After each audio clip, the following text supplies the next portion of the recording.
আমি সবসময় একজন ডাক্তার হতে চেয়েছিলাম।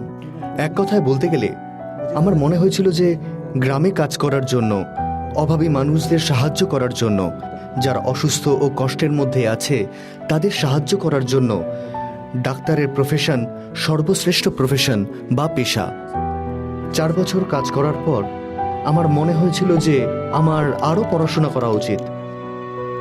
অনেক পেশেন্ট আসতে থাকেন কমপ্লিকেটেড রোগ নিয়ে, যেমন ক্যান্সার, এবং এমন অনেক পেশেন্ট আসতেন যাদের রিকনস্ট্রাকটিভ সার্জারির প্রয়োজন ছিল।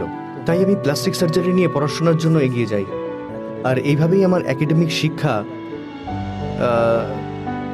18 বছর বয়সে শুরু হয় আর শেষ হয় সেটা গিয়ে যখন আমার বয়স 36 বছর। প্রায় 3-4 বছর আগের ঘটনা। একজন পেশেন্ট ডেলিভারির জন্য এসেছিলেন। যখন হসপিটালে নিয়ে আসলাম তখন মায়ের অবস্থা ভালো ছিল না। যখন সার্জারির জন্য নিয়ে গেলাম তখন আমি দেখি যে সেখানে 2টি সন্তান রয়েছে। আর আমি যখন তাদের বার করার চেষ্টা করলাম তখন দেখলাম যে 2টো বাচ্চাই একসাথে জুড়ে আছে। এমন যমজ সন্তান যে তারা একে অপরের সঙ্গে লেগে আছে। এরকম সন্তান আমাদের হসপিটালে জন্ম নেয়। তাদের নাম স্তুতি আর আরাধনা। স্তুতির অবস্থা দিন দিন ঠিক হতে থাকে, আরাধনার অবস্থা আস্তে আস্তে খারাপের দিকে এগোতে থাকে। কখনো সুস্থ হচ্ছে, কখনো অসুস্থ হয়ে পড়ছে আবার। আর যেভাবে আরাধনার শরীর ভালো বা খারাপের দিকে এগোতে থাকে সেভাবে এখানকার মানুষ, এখানকার গ্রামের মানুষেরা, আমাদের সকলের মানসিকতা ওই শিশুটার শারীরিক অবস্থার সঙ্গে উন্নতি আর অবনতি ঘটতে থাকে। আমাদের দেশে এরকম অনেক সময়ই বিচিত্র ধরনের ঘটনা ঘটে থাকে। সেই সময় অনেক মিডিয়ার মানুষেরাও এসছিলেন, অনেকে প্রার্থনাও করেছিলেন। সবাই প্রার্থনা করেছিল, আমরা সবাই মিলে প্রার্থনা করেছিলাম যাতে বাচ্চাটি কোনোভাবে বেঁচে যায়। যখন বাচ্চাটির বয়স 1 বছর পূর্ণ হয় তখন চিফ মিনিস্টারও তার সঙ্গে দেখা করতে আসেন।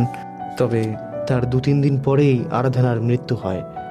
সেটা আমার জীবনে একটা দুঃখের সময় ছিল।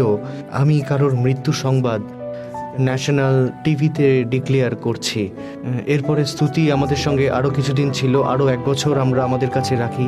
তারপরে তাকে তার মা বাবার হাতে তুলে দিই। সর্বসাকল্যে আমরা 2 বছর পরে তাকে তার মা বাবার হাতে তুলে দিয়েছিলাম। আর এখন তার বয়স প্রায় 4-5 বছর। এখন সে সুস্থ এবং স্কুলে পড়াশোনাও করে।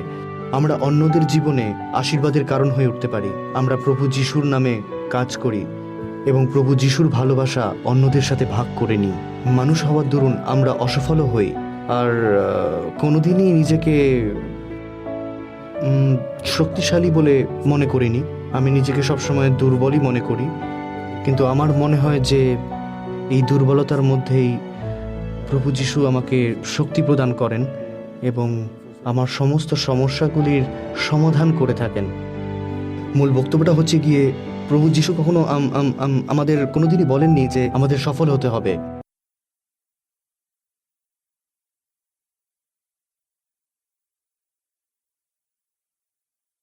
এবং আমাদের সবসময় সত্যের পথে চলতে হবে।